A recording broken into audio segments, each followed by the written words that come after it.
क्योंकि जब मैं आ रहा था उस समय देव की मैया मिली थी और कह रही थी कि मैं कहना तो नहीं चाहती लेकिन कह रही हूं, धन्य है यशोदा तेरा लालन पालन।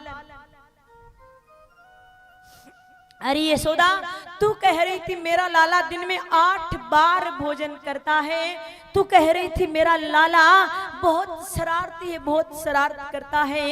एक दिन मैंने गोरस से बनी मिठाई इसकी थाली में रख दी और जो कन्हैया थाली को प्रणाम कर कर भोजन करता था वो उस थाली की तरफ देखा भी नहीं और अंदर चला गया और उद्धव से कहता, उद्धव देव की मैया से कहना कि मेरी थाली में गोरस से बनी कोई चीज ना रखें, क्योंकि मेरे को यशोदा मैया की बहुत याद आती है। मेरे को उस यशोदा मैया की बहुत याद आती है। आप उसको खुद गर्ज ना समझें। इतना सुनते ही यशोदा मैया बेहोश हो जाती है और नंद बाबा पकड़ कर अंदर सुला कर आते हैं। जैसे ही आते हैं कहते हैं कि बस इतनी देर के लिए ही सोती है जितनी देर के लिए इसको मूर्छा आती है, बाकी तो हर जगह पागलों की तरह घूमती है, वन में जाती है, पूरे ब्रज में घूमती, सभी से पूछती है कि तुमने मेरे लाला को देखा।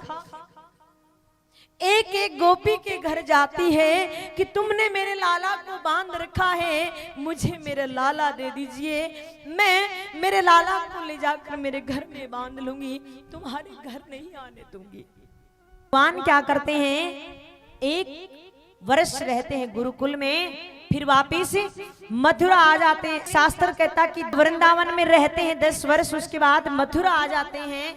अब मथुरा आने के बाद क्या होता है, अपने कार्यभाल को संभालते हैं, कार्यभाल संभालते हैं, लेकिन उनका मन वहां लगता नहीं। उनको वृंदावन की बड़ी याद आती है, यशोदा मैया की, नंद बाबा की, गोप गोपियों की बड़ी याद आती है। अब देखिए, नंद बाबा है, यशोदा मैया है, सभी तो एक दूसरे से अपना दुख बतलाकर दुख को कम कर लेते थे, लेकिन कन्हैया किसको बताए, उसके पास तो कोई नहीं है। एक थे उनके अतरंग सखा। ये कौन है? अतरंग सखा किसे कहते हैं? चलो युवा ज्यादा बैठे हैं, बोलते हैं ना बेस्ट फ्रेंड, जो आपके बारे में सब कुछ जानता हो, अतरंग सखा। अब वहां पर उनके अतरंग सखा कौन है? उद्धव जी। वो हूबहू देखने में सेम एकदम लगता है कि ठाकुर जी है। देखिए, अब हम ऐसे प्रसंग में प्रवेश कर रहे हैं, कर लिया है,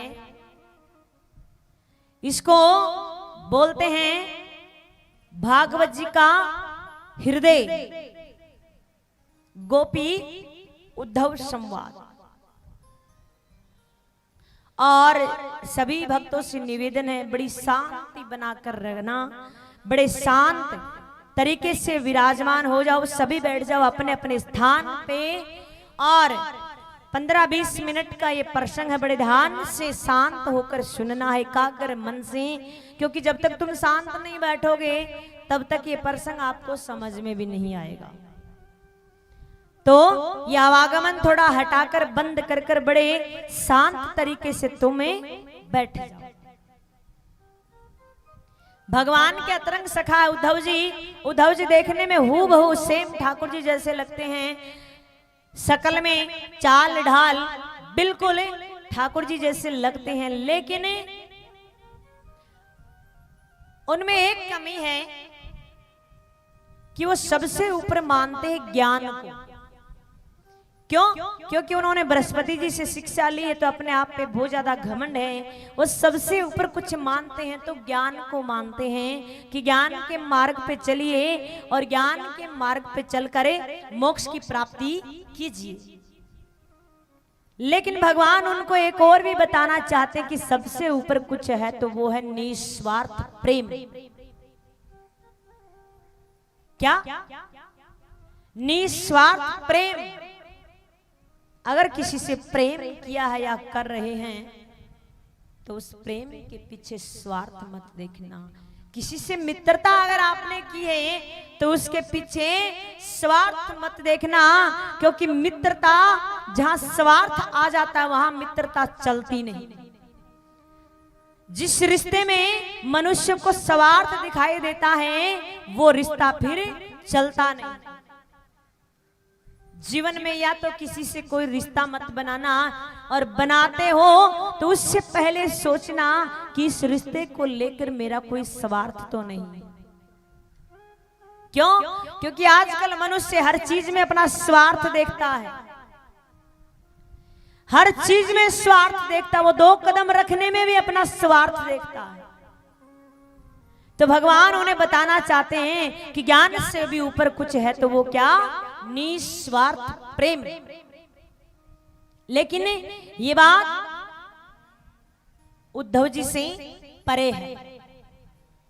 एक दिन क्या होता है, ठाकुर जी जल्दी आ जाते हैं अपने राजकार्य को पूरा कर कर, और अपने महल में बैठे हैं। जिस कमरे में वो बैठे थे उसकी खिड़की से सीधा यमुना जी दिखाई देती है। सीधा यमुना जी दिखाई देती है और कन्हैया एक टक यमुना जी को देख रहे हैं। मानो ऐसा लग रहा है कि वो किसी को ढूंढ रहे हैं, उनकी नजरें किसी को ढूंढ रही है। उनका मन कह रहा है कि आज तो कोई मुझे एक बार तो दिख जाए, आज कोई ग्वाल, कोई गोपी, कोई तो दिख जाए। लेकिन कोई दिखाई नहीं देता है। मन में सोच रहे हैं कि लग रहा है कि ये यमुना का जल वो प्राकृतिक जल नहीं है। जिस समय मैं इसके किनारे खड़ा होकर बांसुरी बजाया करता था और ये यमुना कल कल कर कर बहा करती थी, आज लग रहा है कि ये वो प्राकृतिक यमुना भी नहीं है, ये आज उसका जल प्राकृतिक नहीं। मानो लग रहा है कि उसका जल ये ठहर सा गया, और ऐसा प्रतीत हो रहा है कि ये जल नहीं, ये तो नंद बाबा और यशोदा मैया का अश्रु जल है। याद करते हैं, अब शांत बैठे हैं, उनका ध्यान थोड़ा भटक जाता है और उनको याद आता है कि ये तो वही शाम का समय है जिस समय हमें गैया चराने जाते थे और गैया चराकर वापस घर आते थे। ये तो वही समय है। याद नहीं रहता कहाँ बैठे, आवाज लगाने लग जाते हैं, अरे ओ श्री रामा रुक रुक रुक, मैं भी आ रहा हूं। अरे ओ मधुमंगल जल्दी आ, मैया बरजेगी, जल्दी आ, घर चलना है। जब ध्यान भटकता है कि मैं कहाँ बैठा हूं, कन्हैया जोर जोर से रोने लग जाते हैं। जैसे कन्हैया जोर जोर से रोने लग जाते हैं, हिचकियां लेकर, तो हिचकियों की आवाज सुनाई देती है। उद्धव जी को दौड़े चले आते हैं कि भगवान आप रो रहे हैं। अरे ये रोना धोना तो आपसे परे, आप तो भगवान हैं, आप रो रहे हैं। भगवान कहते हैं, उद्धव मुझे उस यशोदा मैया की बहुत याद आ रही है। उद्धव मैं 3 दिन में वापिस आने की बोलकर आया था, उस माँ को उसकी याद आ रही है। उद्धव वो माँ जो एक पल भी अपने आप से मेरे को दूर नहीं करना चाहती थी, और जब मैं गैया चराकर घर आता था तो जरा सा भी अगर देरी कर देता तो वो द्वार पे खड़ी मिलती थी, मेरा इंतजार करती थी, और मेरे बगैर वो भोजन भी नहीं करती थी। कन्हैया कन्हैया कन्हैया कहकर वो इंतजार में लगी रहती। 2 पल भी दूर हो जाता, आवाज देती रहती, अरे लाला ओ कन्हैया कहाँ है। आज उद्धव वो माँ कैसे रह रही होगी मेरे बगैर, जिसको मैं 3 दिन के अंदर वापस आने की बोल कर आया था। उद्धव मेरे को नंद बाबा की बड़ी याद आ रही है।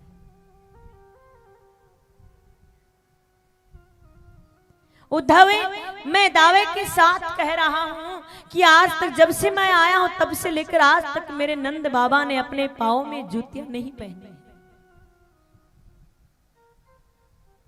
वो जानबूझकर घर से बाहर आ जाया करते थे नंगे पांव। उनको पता था कन्हैया जूतियां लेकर आएगा, अपने सर पर रख करे, और मैं जूतियां लेकर आया करता था। मैं कहता था बाबा आपने जूतियां नहीं पहनी, मैया बरजेगी। मेरे बाबा को दोनों हाथों से मैं जूतियां पहनाया करता था, और वही मेरा बाबा मुझे गोद में उठाकर पूरे ब्रज में घुमाया करता था। आज मुझे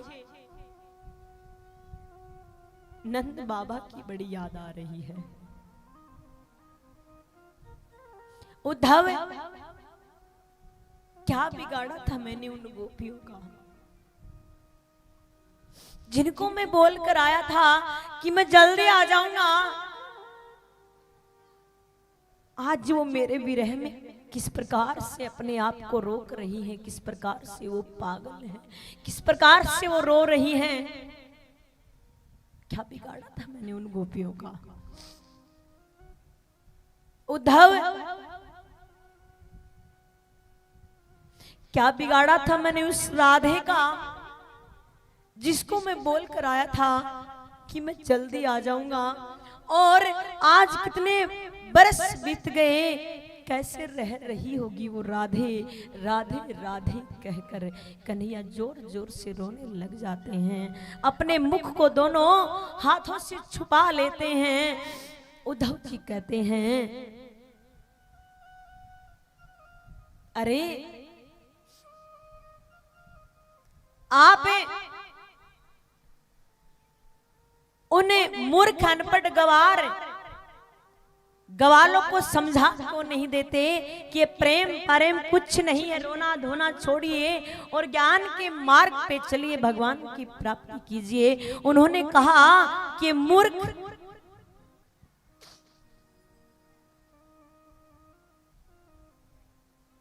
एक बात बताइए, जिन्होंने भगवान को गोद में खिलाया है, जो भगवान के हरदम साथ रहे हैं, क्या वो मूर्ख हो सकते हैं?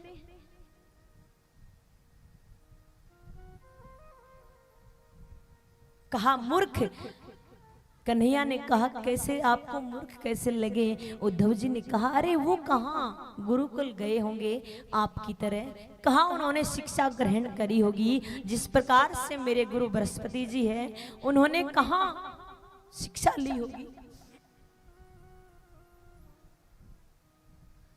कन्हैया ने मन में विचार किया कि आज वो समय आ गया है। देखिए भगवान या तो किसी को अपनाता नहीं है, और अपनाता है तो उसमें एक भी अवगुण नहीं छोड़ते हैं। भगवान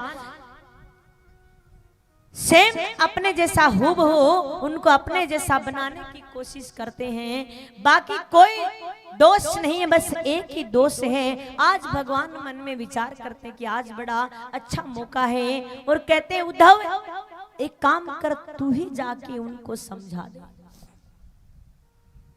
उद्धव मान जाते हैं कि हाँ मैं चला जाऊंगा। उद्धव जैसे ही जाने के लिए तैयार होता है, भगवान अपना पीतांबर उतार कर देते हैं, अपना मुकुट उतार कर देते हैं, अपना कुंडल उतार कर देते हैं। उद्धव जी कहते हैं इनकी क्या जरूरत है भैया? भगवान कहते हैं अगर तुम इनको पहन कर जाओगे तो उनको एक बार के लिए लगेगा कि कन्हैया आया है, तो वो कन्हैया आया देखकर समझकर वो तुम्हारी तरफ नजर उठाकर देख लेंगी, वरना वो तुम्हारी तरफ देखेंगी तक नहीं। एक बार के लिए उन्हें लगेगा कन्हैया आया है, तुम्हारी तरफ देख लेंगी वरना देखेंगी नहीं। पीताम्बर लेते हैं, मुकुट लेते हैं, कुंडल लेते हैं और आ जाते हैं वृंदावन। जैसे वृंदावन आते हैं, गोपियां बैठी थी काफी सी, और उन काफी सी गोपियों के पास आते हैं उद्धव जी, पूछते हैं कि नंद बाबा का महल कौन सा है। जैसे ही उद्धव जी वहां से चले थे, सबका हुलिया बताया था, नंद बाबा देखने में ऐसे लगते, यशोदा मैया देखने में ऐसी लगती है। अब वो उन गोपियों से पूछते, नंद बाबा का महल कहाँ है। गोपियां कहती, क्यों मथुरा से आए हो। बोला आपको कैसे पता। अरे बाकी सबको पता है नंद बाबा का महल कौन सा है, एक मथुरा वासियों को ही नहीं पता है कि नंद बाबा का महल कौन सा है। पथिक, ये जो जल जा रहा है, ये जो जल बह रहा है, इसके साथ साथ चले जाना, और जहां ये खत्म हो जाएगा वही नंद बाबा का महल है। पथिक, ये मत समझना कि कोई ये प्राकृतिक जल है, नहीं। तब से तुम हमारे कन्हैया को लेकर गए हो, तब से उनकी याद में नंद बाबा और यशोदा मैया रो रहे हैं, ये उन्हीं का वही अश्रु जल है। ये कोई प्राकृतिक जल नहीं है। उद्धव जी चलते हैं, चलते चलते नंद बाबा के महल के पास आ जाते हैं और आवाज लगाते हैं, नंद बाबा, ओ नंद बाबा। एक पतला सा दुबला सा व्यक्ति महल से निकल कर आता है। धीरे से आवाज आती है, कौन है। उद्धव जी कहते, मैं हूं कृष्ण का मित्र, संदेश लेकर आया। नंद बाबा बिल्कुल दुबले पतले, मानो अभी प्राण निकलेंगे, एक एक हड्डियां दिख रही है। हाथ पकड़ लेते हैं, उद्धव जी का अंदर ले जाते हैं, बैठाते हैं और कहते हैं, आप यहां बैठिए, मैं भोजन लेकर आ रहा हूं। जैसे भोजन लेने के लिए गए, पीछे से रसोई घर को देखा गया। जब से कन्हैया गया है तब से वहां पर कोई भोजन नहीं बना है, वहां पर जाले लगे हुए, वहां पर किसी ने सफाई नहीं करी। भोजन लेकर आते हैं, भोजन करवाते हैं, आपस में बातें कर रहे हैं। जैसे आपस में बातें कर रहे थे, उद्धव जी ने कहा, नंद बाबा बैठिए, मेरे पास नहीं बैठोगे क्या। दोनों आपस में बातें कर रहे हैं। यशोदा मैया एक बार के लिए दौड़ पड़ती है, मेरा कन्हैया आया है। फिर पूछती, कौन है। नंद बाबा कहते हैं, कन्हैया नहीं, कन्हैया का मित्र आया है उद्धव, संदेश पत्र लेकर। कहा कन्हैया का मित्र आया है, वो भी संदेश पत्र लेकर। अरे कितने वर्षों बीत गए मेरे को रोते हुए, और फिर भी वो खुद नहीं आया, संदेश भेजा है। जब वो छोटा था, एक पल भी वो रो देता था, मैं घर के सभी कार्यों को छोड़ देती थी और उसके पीछे लग जाती थी। आज वर्षों बीत गए, हमें उसकी याद में रोते रोते, और वो खुद नहीं आया, उसने संदेश भेजा है। इतना खुदगर्ज हो गया, उद्धव से रुका नहीं का, कहा, मैया कन्हैया को खुदगर्ज ना समझे, क्योंकि जब मैं आ रहा था उस समय देव की मैया मिली थी और कह रही थी कि मैं कहना तो नहीं चाहती, लेकिन कह रही हूं, धन्य है यशोदा तेरा लालन पालन। अरे यशोदा, तू कह रही थी मेरा लाला दिन में 8 बार भोजन करता है, तू कह रही थी मेरा लाला बहुत शरारती है, बहुत शरारत करता है। एक दिन मैंने गोरस से बनी मिठाई इसकी थाली में रख दी, और जो कन्हैया थाली को प्रणाम कर कर भोजन करता था, वो उस थाली की तरफ देखा भी नहीं और अंदर चला गया। और उद्धव से कहता, उद्धव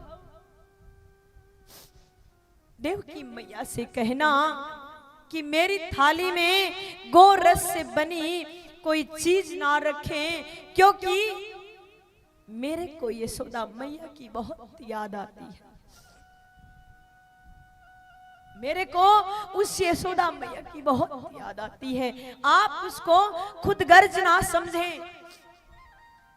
इतना सुनते ही यशोदा मैया बेहोश हो जाती है और नंद बाबा पकड़ कर अंदर सुला कर आते हैं। जैसे ही आते हैं कहते हैं कि बस इतनी देर के लिए ही सोती है जितनी देर के लिए इसको मूर्छा आती है, बाकी तो हर जगह पागलों की तरह घूमती है, वन में जाती है, पूरे ब्रज में घूमती, सभी से पूछती है कि तुमने मेरे लाला को देखा। एक एक गोपी के घर जाती है कि तुमने मेरे लाला को बांध रखा है, मुझे मेरे लाला दे दीजिए, मैं मेरे लाला को ले जाकर मेरे घर में बांध लूंगी, तुम्हारे घर नहीं आने दूंगी।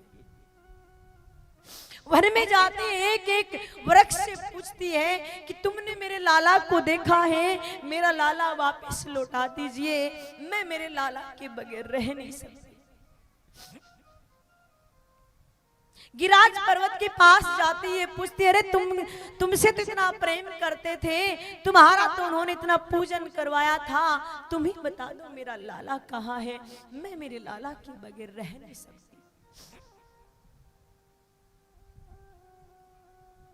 उद्धव जी कहते हैं बाबा वो किसी का पुत्र नहीं है, वो तो भगवान थे, उनकी एक लीला थी, वो लीला करने के लिए आए थे, आप उनको भूल जाइए, वो एक उनकी लीला थी,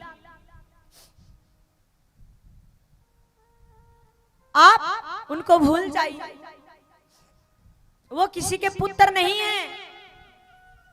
कहा वो किसी के पुत्र नहीं है। अरे आज तक तो हम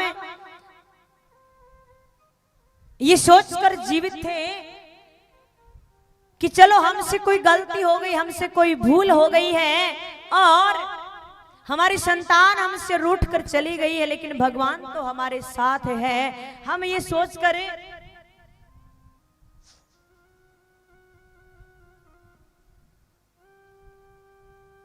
जीवित हैं। लेकिन आज तुमने ये क्या कह दिया कि वो भगवान है, वो लीला करने के लिए आए हैं, वो किसी का पुत्र नहीं, किसी की संतान नहीं है, तुमने आज ये क्या कह दिया। अरे भगवान होता है तो भगवान सबका भरण पोषण करता है, वो कभी झूठ नहीं बोलता है। मेरे लाला ने पता नहीं कितनी बार झूठ बोली है और तुम कह रहे हो वो किसी का पुत्र नहीं है। अब भगवान होते उनको कभी भूख लगती है क्या? मेरे लाला को कितनी बार मैंने भूख के मारे तड़पते देखा है और तुम कह रहे हो वो किसी की संतान नहीं है, वो तो लीला करने के लिए आए हैं। उद्धव तूने ये क्या कह दिया? कहा आप छोड़िए इन बातों को, ज्ञान के मार्ग पे चलिए, ज्ञान के मार्ग पे चलकर आप मोक्ष प्राप्त कीजिए। अब नंद बाबा नेत्र बंद कर लेते हैं कि आज ये आपने क्या कह दिया, यहाँ पर कहने कौन आया था और कहे कौन रहा है।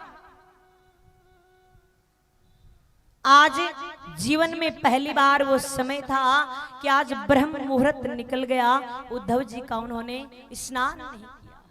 चल देते वहां से, थोड़ी आगे जाते हैं, गोपियां बैठी आपस में बात कर रही है कि ये रथ तो अक्रूर जी का लग रहा है, क्यों? यही रथ आया था हमारे कन्हैया को लेने के लिए, ये रथ अक्रूर जी का है।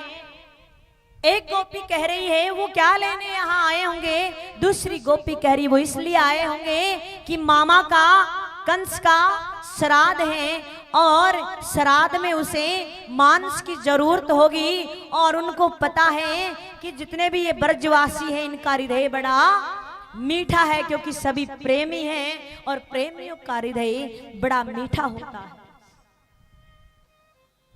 एक गोपी कहती है सुन, अगर तेरा हृदय मांग लेंगे तो क्या तू तेरा हृदय दे देगी? दूसरी गोपी कहती है हाँ मैं अवश्य दे दूंगी। क्यों?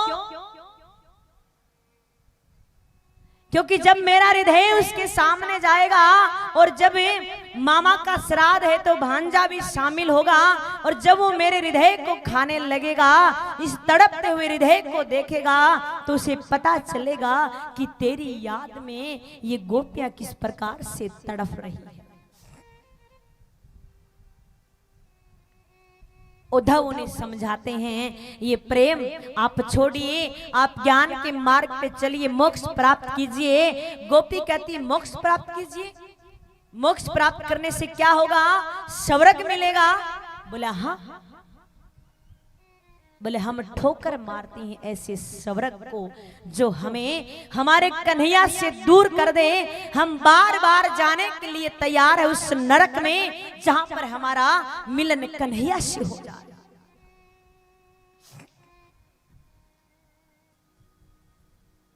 समझा रहे उद्धव जी, लेकिन एक समझ नहीं आती है, जिस काम के लिए भेजा था वो काम पूर्ण होता है कन्हैया का। उद्धव जी जाते हैं, बोलकर आए थे मैं तुरंत आ जाऊंगा, लेकिन काफी समय बीत जाता है। जैसे ही जाते भगवान के पास आवाज देते हैं, छलिया, यदुपति, कन्हैया, ये सब तेरे मन घड़ंत नाम हैं और आप यहाँ क्या कर रहे हैं ज्ञानियों के बीच में? आप जाइए उन प्रेमियों के बीच में। कहा नहीं उद्धव, मैं वहां नहीं जा सकता। बोला आप वहां नहीं जा सकते तो कम से कम मिलकर ही आ जाया करो।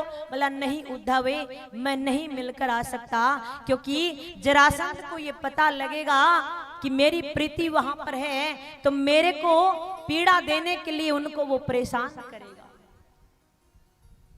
और उद्धव तुम क्या समझते हो कि मैं उनसे दूर हूं? नहीं, मैं उनसे दूर नहीं हूं। जब वो कृष्ण कृष्ण कृष्ण करते करते मूर्छा को आ जाते हैं, तो मैं अपने हाथों में उठाकर उनको